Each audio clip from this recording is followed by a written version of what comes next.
Hello everybody and welcome to Roleplay Thursday. Now today I was going to tell you about some of the characters that I'd created and some of the stories that they were involved in. However, in attempting to do so, I found myself unable to say them adequately. And the reason isn't just because I'm terrible at speaking, which I am. I'm terrible at speaking. But it's more because their stories took place over a course of years with details added in here and there, and it's much more palatable in the written form. Speaking it just doesn't do the same justice. Here, I'll give you an example. I did do a clip for the part for the video that I was trying to do where I told you the story, and it was just like a little excerpt from the magical theory of everything that I wrote. Here you go. At first glance, it would seem that arcane energy would be the weakest form of magic.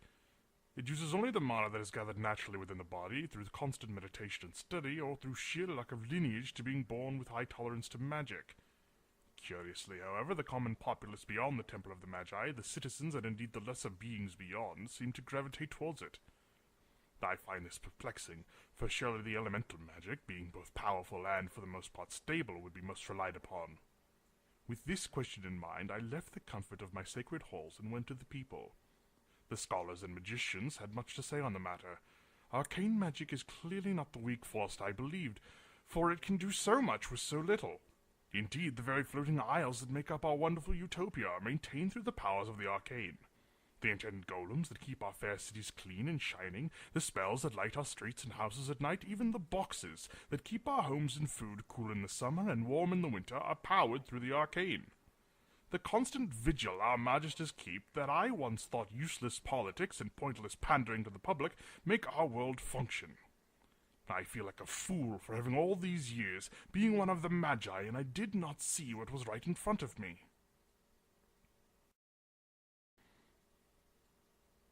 I have shared my findings with my master and fellow Magi, and have begun visiting the Magister's tower nearest to our temple. I have learned a nifty little spell that allows me to use the air pocketed inside my robes to alter the temperature of my skin, keeping me comfortable regardless of the weather. My fellow Magi see this as a waste of my valuable time, but the Master praised me before them, and encouraged my writing of this tome. Ha! Perhaps the darkness wing of the temple will not receive quite so many glares from the ignorant disciples now. But that is not the point. I must remember that this tome was not to further my own goals as a Magi, but to aid others.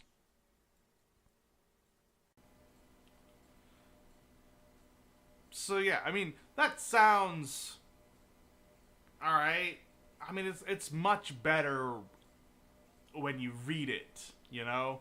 It's sort of in that language where it really requires that you, I don't know, experience rather than hear it, I guess. I don't know.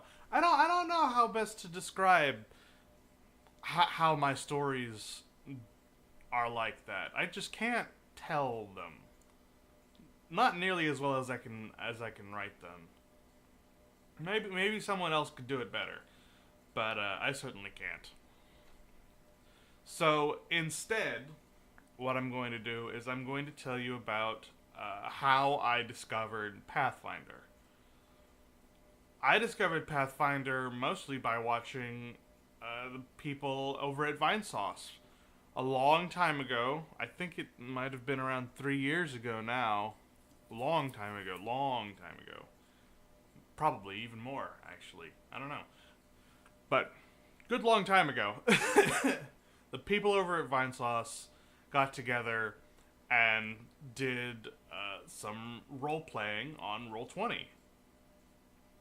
And it was just to show off the site. It was still in beta at the time. And the people over at Vinesauce decided to stream a Pathfinder campaign. One of the streamers that I liked, Hootie, was the DM, and after the campaign was over, he did a Dungeon Master's workshop where he taught how he learned to DM and how he believed was best to follow the rules and like make these stories. After watching all of that and watching his Dungeoneering workshop thing, I decided to try my hand at it. Now, I originally didn't want to DM. I wanted to be a player first. That seemed like a logical transition. Start as a player, then become a DM. However, when I went to my friends about it, only one other person had ever played D&D. The other person hadn't, but was very interested, and yet a third didn't even know about D.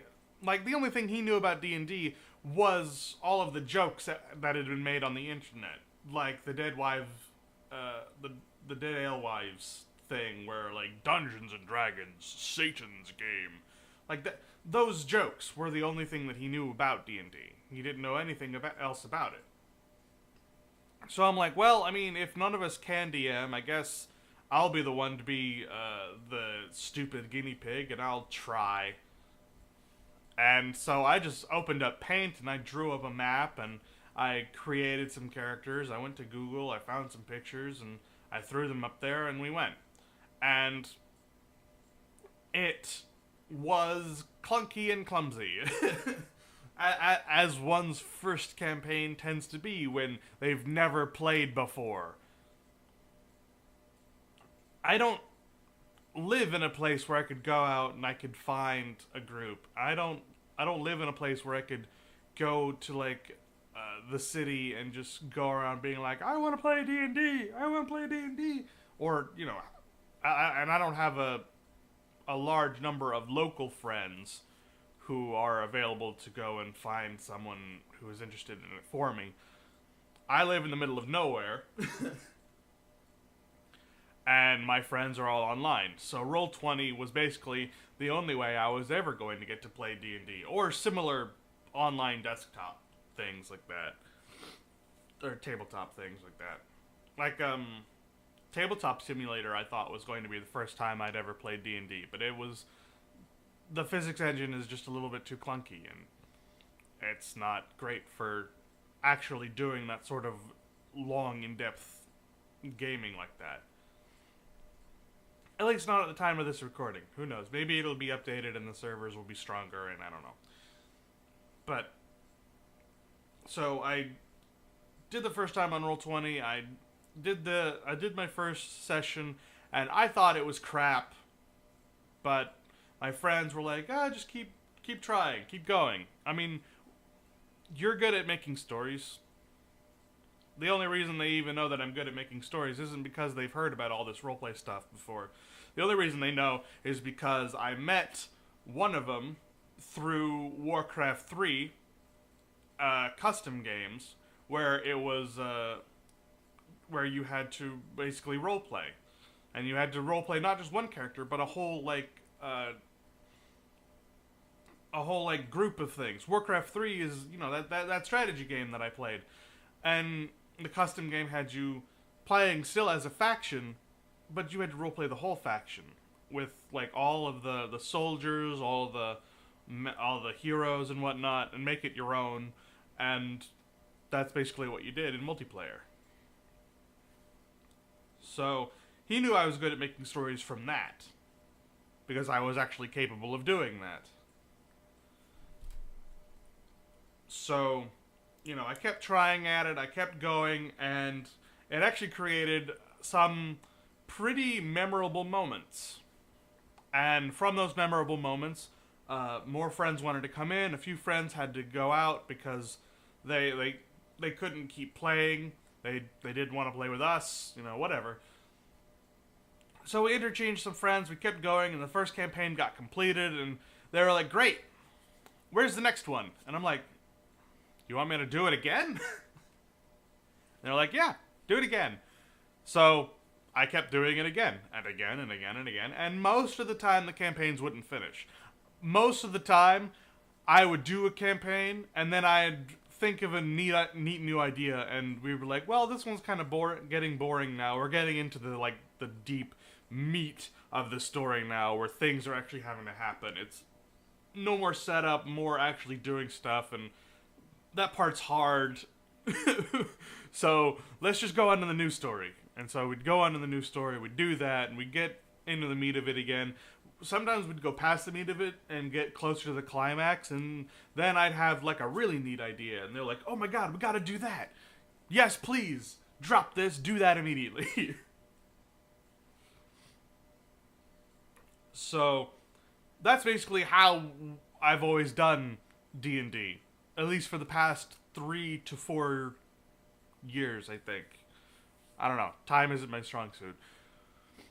Do a D&D until I get a neat idea and share it with somebody, and they're like, yes, do that now. And so we drop the previous D&D and we move on to the next one. Sometimes we'll finish. Like the last time, the last campaign, we basically finished, even though it was actually just set up for this campaign. We still managed to finish it. I would still consider it being finished, even though this is just a continuation of it. That's, like a different book. So